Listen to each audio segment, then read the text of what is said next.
Hi guys, இன்னைக்கு ஒரு புது எபிசோட்ல ஒரு புது விஷயத்த பத்தி பேச போதும். இது ஒரு புது ஷோனே கூட சொல்லலாம். அண்ட் நான் உங்க அன்புக்குரிய நண்பன் ஆஜினந்தன் பேசிக்கிட்டு இருக்கேன். அண்ட் ஏன் இப்ப யாருக்காக பாத்தீங்கன்னா எஸ், இவர் யாரு பாத்தீங்கன்னா இவர் மைக்ரோபயாலஜிஸ்ட். அண்ட் அது மட்டும் இல்லாம ஒரு ஆஸ்பைரிங்கா next generation of technology and மைக்ரோபயாலஜில இருக்கக்கூடிய இல்ல சயின்ஸ்ல இருக்கக்கூடிய பல விஷயங்களை தொடர்ந்து நம்ம கிட்ட பேச போறாரு. இது மட்டும் இல்லாம இன்னும் பல சீஃப் கெஸ்ட் நம்ம கூட சேர போவாங்க. இன்னைக்கு இவர்கிட்ட நம்ம ஜஸ்ட் ஒரு இன்ட்ரோ எபிசோட நம்ம ஸ்டார்ட் பண்ணலாம். ஃபர்ஸ்ட் மைக்கான் பயாலஜினா என்ன அப்படிங்கறத அவர் எக்ஸ்பிளைன் பண்ணுவாரு.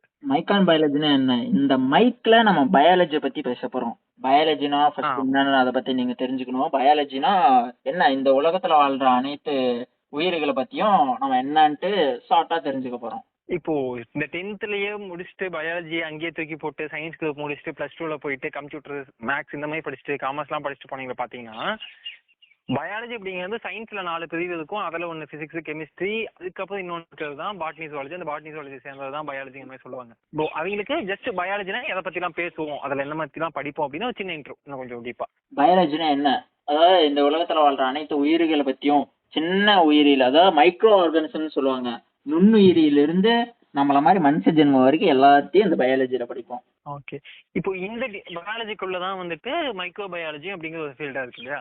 ஆமா. அப்ப அதுல இப்ப பயாலஜினாவே எல்லாத்த பத்தி நீங்க சொன்ன மாதிரி மைக்ரோபை பத்தியும் படிக்க போறோம்.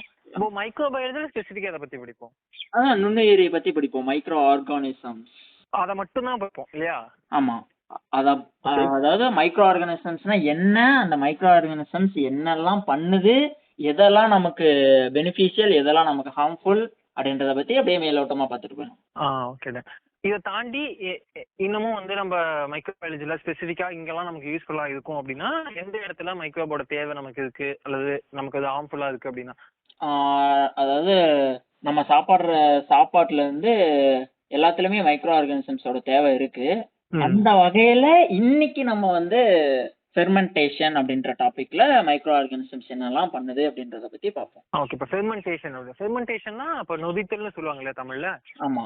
இப்போ அந்த ப்ராசஸ்ல எல்லா மைக்ரோ ஆர்கானிசமுமே இன்வால்வ் ஆகுமா, அதாவது எல்லா சின்ன சின்ன உயிரினங்களுமே இன்வால்வ் ஆகுமா, இல்ல ஸ்பெசிஃபிக்கா குறிப்பிட்ட மைக்ரோ மட்டும் தான் இன்வால்வ் ஆகுமா? இந்த ஃபெர்மெண்டேஷன் ப்ராசஸ் அப்படின்றதுல எல்லா ஆர்கானிசமுமே இன்வால்வ் ஆகும் அப்படின்றது வந்து கிடையாது. நமக்கு வந்து fungi and bacteria, mostly fungi தான் நம்ம இந்த இடத்துல யூஸ் பண்ணுவோம். ஃபங்கை அப்படின்னா ஈஸ்ட் அப்படின்ட்டு சொல்லுவோம். இப்ப நம்ம எடுத்துட்டோம், அதாவது காலையில எழுந்துச்சு டீ குடிக்கிறப்ப அதுல தொட்டு திங்கிற பன்ல இருந்து நைட்டு சரக்கு அடிச்சுட்டு மட்டைய வரைக்குமே எல்லாத்துலயுமே மைக்ரோ ஆர்கானிசம்ஸ் இருக்கு. அதுல வந்து இந்த ஈஸ்ட் வந்து எவ்வளவு முக்கியமான ரோல் வந்து பிளே பண்ணுது அப்படின்றத பத்தியும். அப்ப ஈஸ்ட்ங்கிறத ஒரு குறிப்பிட்ட மைக்ரோப் அது மட்டும் தான் வந்துட்டு ஃபெர்மெண்டேஷன்ல ஈடுபடும் அந்த மாதிரியா இல்ல? ஆமா, மோஸ்ட்லி வந்து ஈஸ்ட் தான் நம்ம இந்த இடத்துல வந்து யூஸ் பண்றோம். இல்ல நான் என்ன கேக்குறேன் அப்படின்னா, இப்ப ஃபங்கை அப்படிங்கிற மாதிரி ஒண்ணு சொன்னீங்க, இப்ப ஈஸ்ட்னு சொல்றீங்க. இப்போ ஃபங்கை ஈஸ்ட் எல்லாம் வெவ்வேறையா இல்ல அது எப்படின்னு கேக்குறீங்க? அது ஃபங்கையோட ஃபேமிலி. ஃபங்களுக்கு கீழே வரக்கூடிய ஒரு குறிப்பிட்ட இனம் தான் வந்து ஈஸ்ட் சொல்லுவோம். ஓகே, இது வந்து அந்த ஃபெர்மெண்டேஷன் ப்ராசஸ்க்காக நம்ம பயன்படுத்தோம். அது எந்த மாதிரி பயன்படுத்தப்படும்? இந்த சில எடுத்துக்காட்டுன்னு சொல்லிட்டோம் அப்படின்னா, அதாவது நம்ம அரிசி மாவு வந்து புளிச்சு போகுதுன்னு சொல்றோம்ல, அந்த மாவு வந்து நம்ம இப்போ உப்பு போட்டு நம்ம அந்த மாவை வந்து கடைஞ்சி வச்சிட்டோம் அப்படின்னா காலையில வந்து அது புளிச்சு போகுது அப்படின்னு சொல்றோம்ல, அந்த ப்ராசஸ் வந்து இந்த ஃபெர்மெண்டேஷன் ப்ராசஸ் தான். பால்ல இருந்து தயிரா மாறுறதும் ஒரு ஃபெர்மெண்டேஷன் ப்ராசஸ் தான். நம்ம எல்லா ஃப்ரூட்ஸையும் வந்து அடிச்சு குழப்பி தண்ணியை ஊற்றி சர்க்கரையை ஊற்றி ஒரு ட்ரம்ல ஊற்றி மூடி வச்சு அதுக்கப்புறம் எடுத்து அது காய்ச்சினாலும் அதுக்கு பேர் ஃபெர்மெண்டேஷன் தான். ஓகே.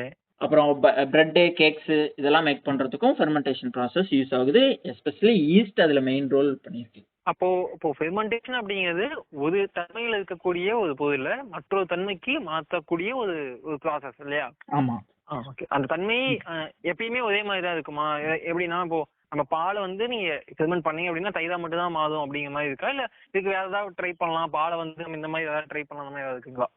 அதாவது நம்ம பாலை தயிரா மாத்துறதுக்கு யூஸ் பண்ற பேர் தான் ஃபெர்மெண்டேஷன். நம்ம இதுல ஃபர்தரா வேற என்ன பண்ணுவோம், வேற இதுல அவ்வளவுதான், இதுல தயிரா மாத்துறது தான் இதோட மெயின் ப்ராசஸ். அதுக்கப்புறம் அதுல இருக்கிற ஆர்கானிசமோட growth வந்து நமக்கு அதிகம் ஆக ஆக அந்த புளிப்பு தன்மை வந்து அதிகரிக்கும். அதாவது அந்த நாள் ஆக ஆக இன்னைக்கு இருக்கிறது நிலைத்தன்மை வந்து சீர்குலையும் அப்படின்னு சொல்றீங்க. ஆமா. ஓகே, இதுதான் வந்து ஏதோ 3 ஃபேஸஸா பிரிச்சிருப்பாங்கல்ல உங்களோட ஃபீல்டுல. சம்திங் அதோட growth வந்து பிரிச்சு பார்ப்பாங்கன்னு சொல்லுவாங்க. அது அது எந்த மாதிரி எனக்கு தெரியல. மேபி அது வரக்கூடிய எபிசோட்ஸ் நம்ம பேசுவோம். அண்ட் இது ஃபெர்மெண்டேஷன்ல இந்த இந்த இந்த மாதிரி ப்ராடக்ட்ஸை தாண்டி இப்போ ஒரு ஆல்கஹாலுக்காக பயன்படுத்தலாம்னு சொல்றீங்க. இப்போ அதுவும் மைக்ரோப் தான். இன்னைக்கு நம்ம கோவிட்லாம் வந்துச்சு, இந்த கொரோனான்னு சொன்னாங்க, அந்த மாதிரி மைக்ரோபும் மைக்ரோப் தான். ரெண்டுக்குமான வேறுபாடு என்ன என்னன்னு தெரிஞ்சுக்கலாம். அதாவது நீங்க கோவிட்னு எடுத்துக்கிட்டீங்கன்னா அது வந்து வைரஸ் பேஸ்டு. அது வந்து ஹோஸ்ட் இல்லாம அந்த வைரஸ் எல்லாம் வந்து உயிர் வாழ முடியாது அப்படின்றது வந்து அது அதுல. ஓகே. இப்போ நம்ம இந்த ஃபெர்மெண்டேஷனுக்கு யூஸ் பண்றது வந்து நம்ம இன்டேக்கிங் ஃபுட்ஸ்ல இருந்து ட்ரிங்க்ஸ் வரைக்குமே, அதாவது இந்த ஆர்கானிசம் கொடுத்தாதான் அந்த ஃபுட் வந்து ஃபுல் ப்ராசஸ் முடியும், கம்ப்ளீட் ஆகும், நம்மளால வந்து இன்டேக் பண்ண முடியும் அப்படின்ற அளவுக்கு இந்த ஃபெர்மெண்டேஷன் ப்ராசஸ். இப்போ ப்ராசஸ் பண்ணி தான் அந்த ஃபுட்டை நம்ம கிரியேட் பண்றோம்னா, அப்ப அந்த ப்ராசஸ் வந்து நம்ம ஆர்டிபிஷியலா மாத்தணும். இப்ப பால் வந்து கைதா மாறுது அப்படின்னா அது ஆர்டிபிஷியல் ப்ராசஸா இல்ல அது நேச்சுரல் தானா? நேச்சுரலா இருக்கிறத நம்ம ஆர்டிபிஷியலா மாத்துறோம்னு நினைக்கிறேன். அதாவது நேச்சுரல் சோர்ஸை வச்சு நம்ம அதை இன்னொரு கன்வெர்ட்டா மாத்துவோம் இல்லையா? ஆமா. இந்த இடத்துல நான் ஒரு விஷயம் சொல்ல நினைக்கிறேன். இந்த டாபிக் பத்தி நம்ம பேசணும் அப்படின்னா ஜென்ரலா ஜஸ்ட் ஒரு ஓவர்வியூ தான் பேசுங்கிறதுக்காக நான் ஜஸ்ட் ஒரு விஷயம் பார்த்தேன்.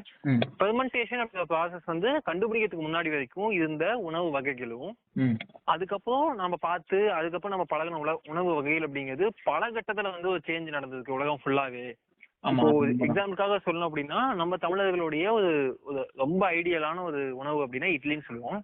அந்த இட்லி வந்து நமக்கு ரொம்ப நாளா இருக்குன்னு தெரியும். ஆனா அந்த இட்லி ஒரு ஃபெர்மெண்டட் ஃபுட்னு எத்தனை பேருக்கு தெரியும்னு தெரியல. ஸோ நிறைய பேர் வந்து அது ஃபெர்மெண்டேஷன் நடக்குதா, அது என்ன நார்மலா ஒரு மாவு தானே அப்படிங்கிற மாதிரி நினைச்சிட்டு இருக்காங்க. பட் அதுல ஃபெர்மெண்டேஷன் நடக்குது அப்படின்னு படிக்கும்போது ரொம்ப நாளுக்கு முன்னாடியே வந்து ஃபெர்மெண்டேஷன் ஒரு விஷயம் கண்டுபிடிக்கப்பட்டிருக்கு. அது வந்து ரொம்ப நல்லாவே பயன்படுத்தியிருக்காங்க. இப்போ ஆல்கஹால் அப்படிங்கிறது பாத்தீங்கன்னா பிவரேஜஸ், சாராயம், இந்த விஷயங்கள்லாம் நம்ம ரொம்ப நாளாவே இருக்குன்னு தெரியும்.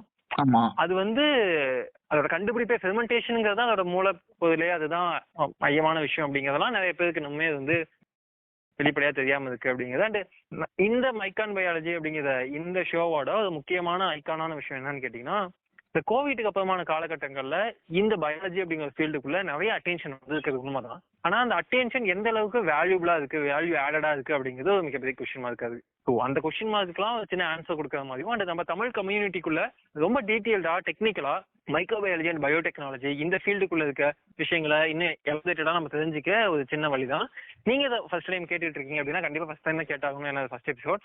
அண்ட் இந்த எபிசோட்ல இதை பத்தி நம்ம ஜென்ரலா ஒரு ஃபெர்மெண்டேஷன் என்ன அப்படிங்கிறத பத்தி பார்த்தோம். அடுத்து வரக்கூடிய எபிசோட்ல இன்னும் டீட்டெயிலா பல விருந்தினர்களோட பல விஷயங்களை பத்தி பேசுவோம். Until then bye bye. இது மைக்கான் பயாலஜி. நான் உங்க ஆஜி நண்பன் வித்